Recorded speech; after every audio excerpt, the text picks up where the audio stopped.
Jadi kami ini, karena kami juga di lapangan ya dan saya kira nggak perlu, datang di lapangan, kalau misalnya nonton TV, baca berita dan lain sebagainya, kita melihat sebenarnya kasus tidak terkendali.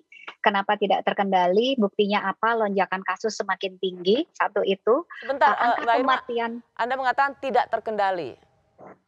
iya, Jadi Anda tidak ingin membantah terkendali pernyataan itu? buktinya. Betul Mbak Rosy. Jadi, buktinya apa, tetapi kita melakukan membantah itu dengan bukti. Jadi bukan pendapat kami, tetapi evidence menyebutkan bahwa, seperti kita ketahui selama PPKM darurat, kasus melonjak tajam. Tadi Mbak Rosy juga sudah menyampaikan, bahkan hari ini pecah rekor terus ya, di atas 5.000 kasus. Tetapi kalau kita lihat, jangan terpancang pada kasus ya, testing, benar nih Kemenkes sudah luar biasa bekerja, dengan baik, Bu Nadia dan tim di Kemenkes. Testing rate kita, testingnya yang dilakukan itu juga sudah bertambah. Jadi sekarang ini sudah lebih dari 100.000 hari ini ya, Jadi angka wajar testingnya. dong kalau testingnya bertambah, maka angka positifnya juga bertambah. Yang Betul, mengkhawatirkan adalah kalau testingnya kecil, tapi angkanya bertambah. betul, tapi tunggu dulu Mbak Rosy, testingnya seratusan ribu ya, kemudian pertambahan kasusnya 50.000 lebih gitu. Jadi kurang lebih masih ada positivity rate-nya tuh 40% dan kita perlu melihat proporsi testing itu dilakukan di daerah mana. Jakarta masih mendominasi, angka testing terbanyak. Kita perlu lihat satu persatu. Di Pulau Jawa dan Bali sebagai epicentrum, penularan yang saat ini terjadi yang luar biasa, ini perlu kita lihat. Satu itu masalah testing yang masih sangat rendah. Kalau kita bandingkan dengan India, pada saat India kasusnya memuncak itu langsung, mereka ramp up testingnya, 1.000.000 testing dan lain sebagainya. Kasusnya ditemukan tetap banyak, tetapi itu dilakukan. Vaksinasi juga dilakukan, angkanya juga 1.000.000 vaksinasi. Kita juga mengejar itu gitu, tapi kita tetap harus mempertahankan dan bahkan mungkin harus, lebih meningkatkan itu. Yang kedua, eee yang meninggal itu banyak sekali, Mbak Rosy ya, yang meninggal baik di setting fasilitas kesehatan karena terpapar Covid Mhm. ataupun tidak, dan juga yang meninggal di rumah karena melakukan isolasi Isolasi. mandiri di rumah karena ditolak oleh rumah sakit. Oke, Kami ini sampai di melakukan situ dulu, pendataan. Mbak Irma, sampai di situ dulu. Mengapa kabar baik tentang angka kesembuhan juga termasuk yang tertinggi di dunia tidak menjadi kabar baik untuk kita semua? Jadi untuk public health surveillance, Mbak Rosy, kita itu, melihatnya, eee, case fatality rate, kemudian incidence rate, kemudian angka positivity rates. Kita lihat WHO sudah memberikan indikator ya, bagaimana indikator, pandemi itu sudah terkendali di suatu tempat itu seperti apa. Kalau didetailkan itu ada sekitar 24, indikator dan di situ tuh, kesembuhan itu menjadi indikator kesekian. Yang pertama yang harus kita lakukan kalau dalam situasi gawat darurat kesehatan masyarakat seperti ini, tentu saja tindakan preventif. Jadi worst case scenario-nya tuh kita harus dahulukan atau dampak morbiditas dan mortalitas itu harus dicegah dulu. Mhm. Artinya kita lihat bahaya, yang paling bahaya ini apa. Nah, yang paling bahaya ini harus bisa diantisipasi.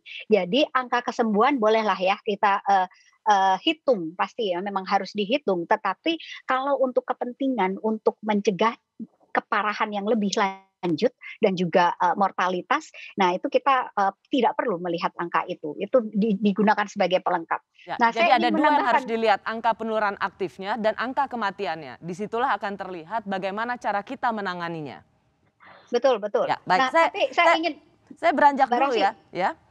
Singkat saya ingin saja, kalau menambahkan ini, betul, betul, ini kita harus lihat angka kematian nakes. Dari 1,5 tahun terakhir sudah 1.294 nakes gugur. Mereka terinfeksi Covid. Kami kebetulan mengumpulkan data-data ini bersama ini apa organisasi artinya untuk profesi Anda? kesehatan. Padahal nakes adalah orang-orang yang paling duluan diberikan vaksin. Itu bisa, yang kedua mereka adalah di garda depan. Mereka ini, di garda depan perawatan pasien Covid. Artinya mereka sudah kelelahan. Bulan ini aja kita baru paruh bulan ya, sudah ada 171 tenaga kesehatan yang gugur. Artinya apa? Ini menunjukkan bahwa memang kita sedang tidak baik-baik saja. Ya. Bahwa air bah penyakit, air bah infeksi itu ditunjukkan orang-orang masuk ke rumah sakit, butuh pertolongan, butuh perawatan medis itu luar biasa banyak, sehingga petugas rumah sakit, tenaga kesehatan itu kewalahan. Oke. Akibatnya mereka banyak terpapar kasus infeksi Jadi di kalau rumah Anda sakit. bilang kita sebenarnya sudah terkendali atau kita gagal?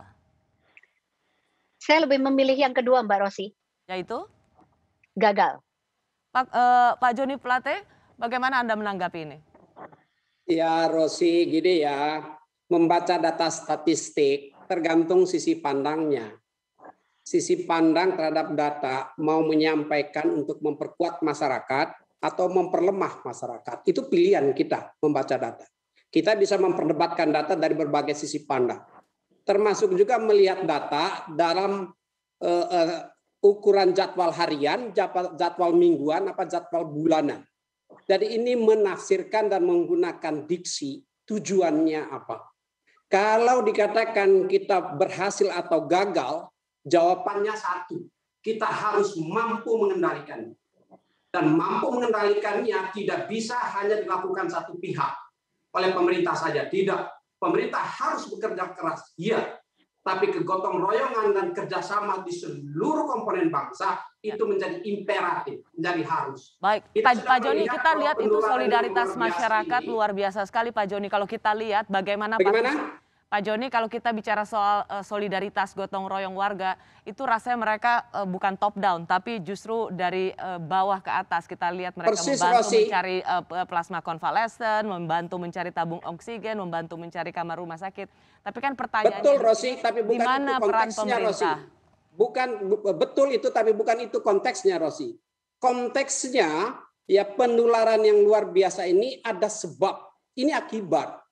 Karena akibat ya tadi sebuah kegiatan itu adalah kegiatan akibat. Kegiatan penyebabnya apa?